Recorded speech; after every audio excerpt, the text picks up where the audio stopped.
जय हिंद दोस्तों जैसे कि बोर्ड पे लिखा आ रहा है, देखिए सिलेक्शन मेथड किसका, बार्क का। ठीक है ना। तो देखिए जैसे कि बोर्ड पे लिखा हुआ है कि सिलेक्शन मेथड बार्क में कैसे सिलेक्शन होने वाला है। तो बार्क की जो एक अच्छी खासी भर्ती आई है, भर्ती कितनी आई है, पूरा टोटली 4374 पद आए हुए हैं। इसमें जो है कि आपका बीटेक के लिए भी आया है और उसके बाद डिप्लोमा आईटीआई बेस भी आया है। ठीक है ना। तो इसमें सर्वप्रथम हम आपको बताएंगे कितने स्टेजेस में एग्ज़ाम होना है। ठीक है ना। पहले एग्ज़ाम के बारे में समझ लीजिए कि एग्ज़ाम में क्या रहेगा, कैसे कैसे सिलेबस रहेगा। तो देखिए सिलेक्शन मेथड है। सिलेक्शन मेथड की अगर बात करें तो ये बार्क है। बार्क तो समझ ही रहे हैं आप लोग। ठीक है ना। Bhabha atomic research centre. ठीक है। तो देखिए ये जो एग्ज़ाम होना वो 3 बेस्ट स्टेज में होना है। पहला स्टेज जो है हमारा क्या है, ये प्रीलिम्स है। प्रीलिम्स टेस्ट होता है। प्रीलिम्स किस लिए करा जाता है दोस्तों, बात समझिए। प्रीलिम्स से क्या होता है, जैसे बहुत सारे बच्चे अगर फॉर्म भर दिए हैं तो उसको क्या करते हैं, शॉर्ट छटाई करते हैं। ठीक है ना। एक तरह से क्या हो गया, ये छटाई हो गया। दूसरा स्टेज है ये एडवांस टेस्ट है। तो मेनली अगर देखा जाए तो यही टेस्ट हमारा बेस्ट है। ठीक है ना। इसी के अकॉर्डिंग हमारा क्या है कि मेरिट बनेगी। और तीसरा स्टेज जो है स्किल टेस्ट है। ये क्या है, स्किल टेस्ट है। तो स्किल टेस्ट क्या होता है, लास्ट में जो भी अलग अलग आईटीआई या पॉलिटेक्निक या अन्य बीटेक वाले हैं उनका स्किल टेस्ट होगा। जिस रिस्पेक्टिव ट्रेड से वो अपना कोर्स किए रहेंगे उसी के अकॉर्डिंग लास्ट में सारा फाइनल होने के बाद दूसरा स्टेज में जो पास होगा वो तीसरे स्टेज के लिए बुलाया जाता है और वो स्किल टेस्ट के लिए एलिजिबल होगा। और स्किल टेस्ट क्या होता है, क्वालिफाइंग नेचर होता है। ठीक है ना। मैं आगे बता रहा हूँ आपको। तो देखिए पहले क्या है, पहले स्टेज 1 है यानी प्री टेस्ट होता है। ये क्या है, प्री टेस्ट है। समय कितना मिलेगा इसमें, समय आपको 1 घंटा मिलेगा। 1 घंटा। टोटल क्वेश्चन कितने रहेंगे, 50 क्वेश्चन रहेगा। ठीक है, 50 क्वेश्चन रहेगा। और देखिए इसमें क्या क्या नंबर कंटेंट रहेंगे कि क्या क्या चीज़ आएगा। तो देखिए पहले नंबर पे क्या आएगा, मैथ्स आएगा। ठीक है ना। मैथ्स कितने नंबर के रहेंगे, देखिए मैथ्स हमारा 20 नंबर के रहेगा। इसमें मैथ्स के सारे चैप्टर इन्वॉल्व रहेंगे, लगभग सारे ही रहेंगे। मान के चलिए उसी में किसी से 2 आएगा, किसी से 1 क्वेश्चन आएगा, किसी से नहीं भी आएगा, ऐसा भी हो सकता है। तो आगे चल के हम अपने जो कोर्स कराएंगे यानी जो इसका तैयारी करवाएंगे तो उसमें सारा डिटेल देंगे कौन कौन से चैप्टर से कितने कितने क्वेश्चन आना है। साइंस का हो गया 20 क्वेश्चन। ठीक है। उसके बाद जनरल अवेयरनेस से आना है 10 क्वेश्चन। तो देखिए दोस्तों अगर इसे क्वालिफाई करना है, और इसमें एक बात ये भी जान लीजिए कि प्रत्येक क्वेश्चन के 3 मार्क्स हैं। ठीक है ना। और एक क्वेश्चन गलत होने पर एक नेगेटिव मार्किंग भी है, यानी अगर आपसे एक क्वेश्चन गलत हो गया तो 1 नंबर कट जाएगा। ठीक है। और 3 नंबर अगर सही है तो 3 नंबर आपको मिलेगा। क्लियर है। तो देखिए बात को समझिए, अगर आप इन दोनों पॉइंटों को यानी मैथमेटिक्स को और साइंस को अगर आप जबरदस्त स्ट्रॉन्ग कर लेते हैं, मान लीजिए हम ये मानते हैं कि जनरल अवेयरनेस की कोई लिमिट नहीं है, सीमा नहीं है कितना ज़्यादा है, इसमें आपका करंट अफेयर्स भी इन्वॉल्व हो जाएगा, बहुत सारी चीज़ें इन्वॉल्व होती हैं। तो इसके जो वेटेज भी कम है, 10 नंबर का है। ठीक है ना। और इन दोनों में है 20-20 नंबर का। तो 20 नंबर कितना है, 40 नंबर का। तो यही हो गया। 40 में से मान के चलिए अगर 38 भी आप ला देते हैं तो बहुत है, जान लीजिए। और इसमें से कुछ अगर 2-4 नंबर ला देते हैं तो बहुत है। देखिए और इसमें ऑल कैंडिडेट का जो नंबर होना चाहिए जनरल के लिए कितना दिया है, 40% होना चाहिए मार्क्स। ठीक है ना। यानी कि टोटल ये 50 क्वेश्चन में से 40% उसे चाहिए। ठीक है। और उसके बाद देखिए क्या है, रिजर्व कैटेगरी के लिए कितना, 30%। रिजर्व कैटेगरी मतलब जैसे ओबीसी हो गया, SC ST हो गया, PWBD हो गया या अन्य जो भी रिजर्व कैटेगरियां उनको 30% लाना है। ठीक है। ये क्वालिफाई करने स्टेज 1 के लिए। ठीक है। तो देखिए सबसे बड़ी चीज़ ये है कि मैथमेटिक्स और साइंस को बहुत ज़्यादा मजबूत करना पड़ेगा, अपने बेस को बहुत ज़्यादा मजबूत करना पड़ेगा। ये क्वालिफाइंग नेचर है दोस्तों। तो क्वालिफाइंग नेचर की वजह से बहुत हाई क्वेश्चन भी नहीं दिया जाएगा, नॉर्मल ही क्वेश्चन रहेगा। उसी में बहुत सारे बच्चे ऐसे हैं जो उसी को नहीं सही कर पाएंगे। ठीक है ना। तो इसमें हमें स्टेज 1 को बहुत अच्छी से तैयारी करना है और अच्छे से जुड़ जाना है और चैनल के साथ, और उसको बेहतरीन तरीके से तैयारी करना है। ठीक है ना।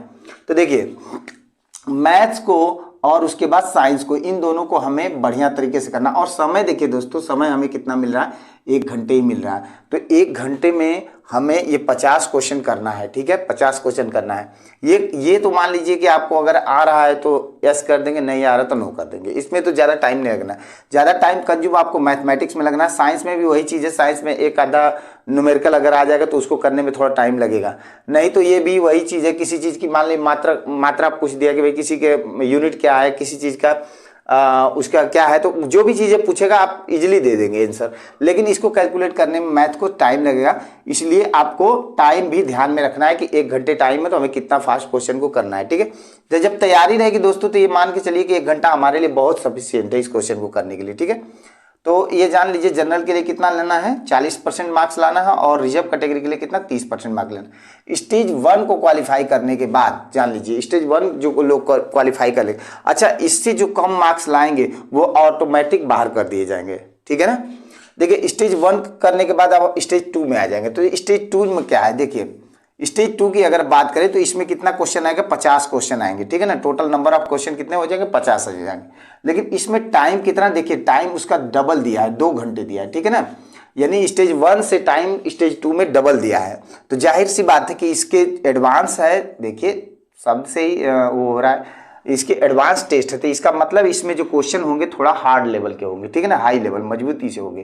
तो देखिए 3 मार्क्स, इसका भी वही रूल है, यानी प्रत्येक सही पर 3 मार्क्स मिलेंगे और प्रत्येक नेगेटिव पर कितना 1 मार्क्स कट जाएंगे, ठीक है।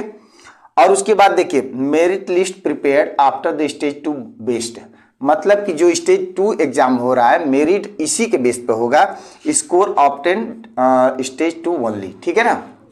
तो कहने का मतलब ये है कि स्टेज 2 से जो भी आप मार्क्स ला रहे हो उसी मार्क्स के अनुसार आपका मेरिट बनेगा, ठीक है ना, उसी के अनुसार आपको सिलेक्शन होगा। जब इसको आप अच्छी तरह से क्वालिफाई कर जाते हैं, और इसमें भी एक चीज़ है, देखिए जनरल के लिए कितना है 30% मार्क्स लाना है, ठीक है, और रिजर्व कैटेगरी के लिए कितना 20%। ये तो मिनिमम मार्क्स उसने बताया, जरूरी नहीं कि इसी पे हमारा मेरिट बनेगा, ये तो मिनिमम मार्क्स यानी क्वालिफाई करने के लिए इतना लाना है। अगर इससे कोई भी कम लाया, कोई बच्चा अगर इससे जनरल का 30% से कम लाया और रिजर्व कैटेगरी का 20 से कम लाया तो अपने आप स्वतः ही बाहर कर दिया जाएगा, ठीक है ना। तो जान लीजिए अगर इतना आप लाते हैं तो आप तीसरे स्टेज के लिए बुलाए जाएंगे, ठीक है। अच्छा तीसरा स्टेज में क्या है, देखिए स्किल टेस्ट है। स्किल टेस्ट क्या होता है मैं दोस्तों आपको थोड़ा सा बताना चाहूँगा। स्किल टेस्ट होता क्या है, जैसे मान लीजिए कोई भी, अब कोई मान लीजिए बच्चा है, मान लीजिए ऑटोमोबाइल का है, ठीक है ना, ऑटोमोबाइल का है, ऑटोमोबाइल ITI ट्रेड का है, या फिर मान लीजिए डिप्लोमा का है, मैकेनिकल है, सिविल है, या जो भी है, तो उनके रिस्पेक्टिव ट्रेड से वो स्किल टेस्ट होना है। स्किल टेस्ट मतलब उनको ये परीक्षा, जैसे वर्कशॉप के में आपको कोई भी काम वर्क दे दिया जाता है कि ये चीज़ आपको टास्क है, इसे पूरा करना है, ठीक है ना।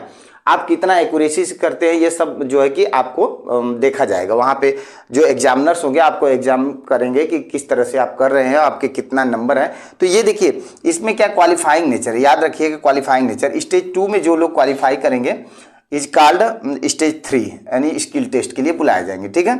और ये एक तरह से क्या है क्वालिफाइंग नेचर है, इसमें कोई मार्क्स नंबर नहीं मिलता। यदि आप इसको क्वालिफाई कर जाएंगे तो आप इसके लिए यानी कि लास्ट मेरिट टेस्ट के लिए मेरिट में आपका नाम जो है कि पात्र हो जाएंगे डालने के लिए, ठीक है ना। और अगर नहीं आप क्वालिफाई कर पाते तो यहीं से आप फेल हो जाएंगे, बाहर कर दिए जाएंगे, ठीक है। तो स्टेज 3 में बहुत कुछ नहीं होता है। यदि आपको कोई भी वर्क करने के लिए वर्कशॉप में दे दिया, एक तरह से वहाँ जाएंगे तो आपको वर्कशॉप होगा। वर्कशॉप में जो भी आप ITI पॉलिटेक्निक या डिप्लोमा में जो भी चीज़ पढ़े हैं वो वहाँ पे एक तरह से आपको प्रैक्टिकली काम करना पड़ेगा, ठीक है ना। वहाँ पे कोई पेपर वेपर नहीं देना है, प्रैक्टिकली काम करना है।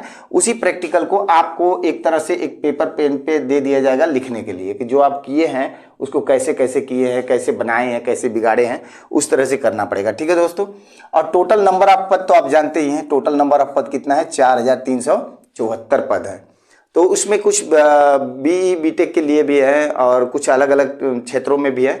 तो वो हमारे जो है कि पाठ्यक्रम से जो है बाहर है। हम तो केवल ITI वालों को कराते हैं। ITI का मैंने हमने पूरा डिटेल आपको बता दिया किस तरह से तैयारी करना है, किस तरह से क्या करना है। तो इनका भी BTech का भी ये सिस्टम तो यही रहेगा, इसी में कि कोई चेंज होता रहेगा, नंबर ऑफ क्वेश्चन चेंज होंगे। अब इसमें देखिए इस पार्ट का हार्डनेस अलग रहेगा, जैसे इसके हार्डनेस के बारे में अभी कोई जिक्र नहीं किया गया है, लेकिन फिर भी ये 50 क्वेश्चन किस टाइप के आएंगे, कितना हार्डनेस रहेगा, जब भी होगा फर्स्ट वाले से अधिक ही होगा, ये जान लीजिए, क्योंकि मेरिट इसी से बनना है। ठीक है, तो दोस्तों एकदम बिल्कुल तैयार हो जाइए भर्ती में अपना जो है कि वो करने के लिए, क्योंकि देखिए मौका बार बार नहीं मिलेगा। इतना ज़बरदस्त भर्ती है बार के लिए और सारी फैसिलिटी इसमें मिलना है, जान लीजिए A to Z सब फैसिलिटी मिलता है। जिस तरह से आप देखते हैं, जैसे मान लीजिए जिस तरह से आप देखते हैं, जैसे हमारा आता है DRDO आता है, या फिर और भी अदर इसरो हो गया, अदर जितने भी डिफेंस की जो रक्षा मंत्रालय की भर्तियां होती हैं, उसी तरह का ये भी है, बार्क भी है। और इसमें अच्छा खासा जो है कि कैरियर है, बहुत बेस्ट कैरियर है आपका, आपके बच्चों का, आपका सारा कुछ सुविधाएं मेंटेन करता है गवर्नमेंट, जान लीजिए। तो इसके साथ आप जो है कि बिल्कुल तैयारी में जुट जाइए। ठीक है, नमस्कार।